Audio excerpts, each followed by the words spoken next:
Hey, what's up, guys? I recently got into Shadowverse, so I thought I'd give you guys a quick meta update. I am currently Diamond rank A, so not too bad. So yeah, let's just get into it. I'm not gonna go too into depth on how to play the decks. I'm really gonna go into what decks are strong and if you should play the deck.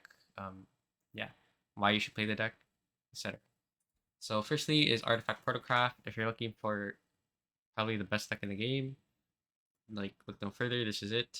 This is the deck I've been using, and it's the most consistent deck in my opinion.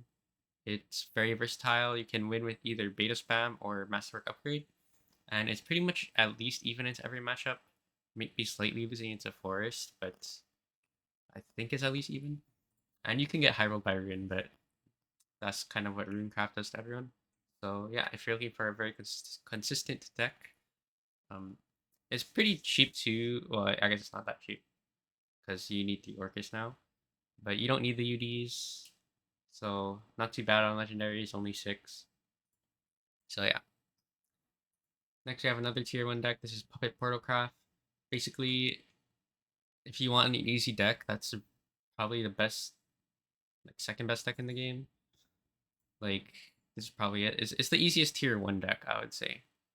So basically, you just save all your Evo points for Orchis for Super Evo and Liam for the Evo because puppets are really efficient at clearing boards, so you can just save your Evo points the whole game.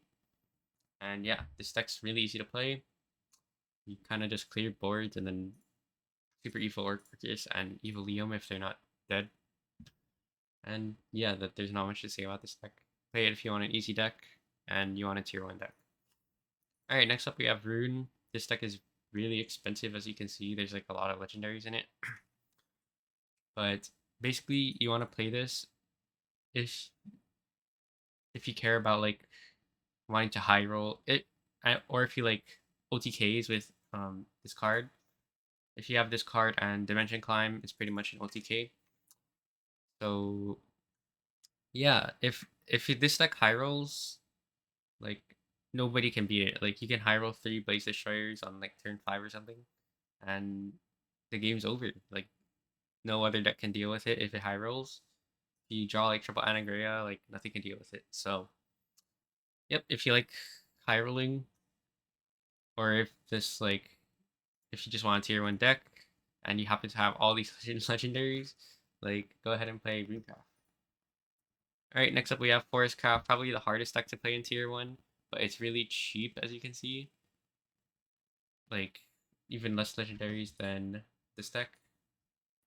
You don't even really need all of these legendaries. I've seen people drop to 1 Aria, so 3 legendaries like can kind of work.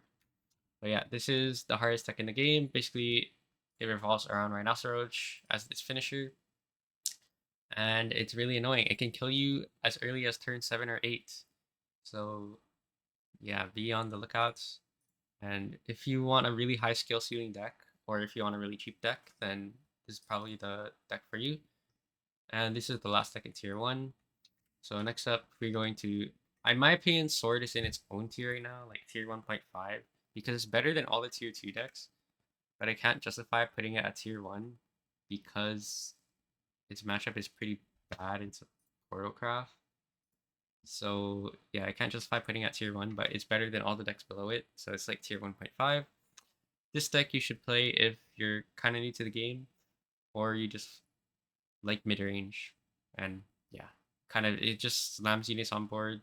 It doesn't do much else. So yeah, just holds board, slams units down, tries to win through board. Classic mid range deck. If you like that, play this deck. Alright, next up we have Aggro Dragon, also known as Face Dragon. Basically, this deck just goes face. If you want an easy deck, that's aggro. Also, we're going into tier 2 now. Then, yeah, use this as a finisher. A bunch of storm cards. Has this, deal 6. It's just all about face damage. So, if you want an easy deck to pick up, this is a pretty decent tier 2 option. Alright, next up we have Haven. We have 2 different variants here. We have the Storm Haven, which revolves around these storm units. This summons a Falcon with Storm.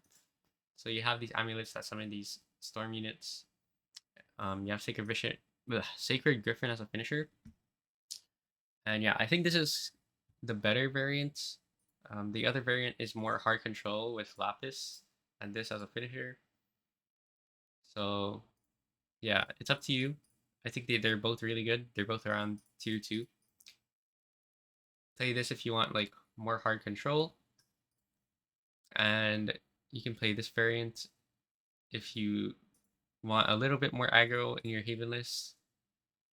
I think this is like the more consistent variant, so I would recommend this list. Yeah. Again, we're not gonna go too into depth into these lists. We're just gonna move on for now. All right. So Ramp Dragon, I think these 3 decks are all tier 3 decks. If you want to play ramp, this is like kind of the only ramp deck right now. So yeah, I guess you can play this, but I would recommend if you just like dragon, I would recommend the aggro dragon variant. And Abysscraft, I wouldn't recommend playing at all. We have an aggro and a mid-range variant here. Um, yeah, I would only suggest playing it if you like Abyss, because it's pretty this especially this variant, pretty expensive and not a lot of reward for it. So if you want to play Abyss, if you want to play Ramp, play these. But I would not suggest playing either of these 3. And any deck I didn't mention, I probably wouldn't suggest playing at all. So yeah. Um, Overall, these 4 decks are tier 1. This is tier 1.5 and tier 2 and tier 3. And that's about it. Hope you guys enjoyed. I will go into more detail in specific deck guides, hopefully. So yeah, hopefully you'll get one tomorrow on Artifact Portal because that's all I've been playing, to be honest. And yeah, see y'all next time. Peace.